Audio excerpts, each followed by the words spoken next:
দেখুন এখানে লেখা আছে হচ্ছে মামনু আল তিজা লিল ইয়ামিন আল ইশারা আহমার, অর্থাৎ এখানে বলছে no right turn on red. এই জিনিসটা কখন হয়?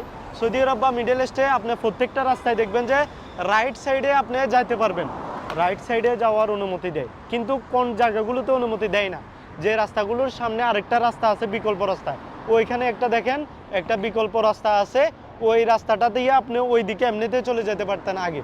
আপনি যদি ওই রাস্তাটাতে না ঢুকেন যদি, তাহলে এই রাস্তায় ভুলে চলে আসেন।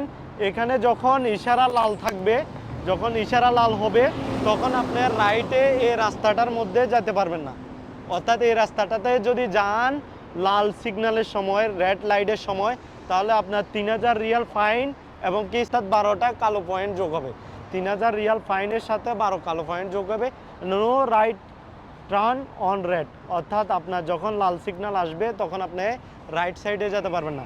আর যে রাস্তাগুলোতে রাইট সাইডে যাওয়ার অনুমতি আছে ওইগুলো আপনার প্রথমে রেড সিগন্যালের সামনে আপনাকে অবশ্যই থামতে হবে। যদি না থামেন তাও আপনাকে প্লাস মারতে পারে ক্যামেরা, আর অবশ্যই আপনাকে থামতে হবে। এবং দ্বিতীয়ত আস্তে আস্তে রাইট সাইড নিয়ে, অর্থাৎ মিডলে আপনি যেতে পারবেন না, একদম রাইট সাইডে গিয়ে তারপরে আপনি রাইট টার্ন নিতে পারবেন। আর যে রাস্তাগুলোতে লেখা থাকবে no right turn on red, তখন আপনাকে ওই রাস্তাগুলো রেড সিগন্যালের সময় এড়িয়ে যেতে হবে, মানে আপনি রাইটে যেতে পারবেন না। ধন্যবাদ সবাইকে, আসসালামু আলাইকুম।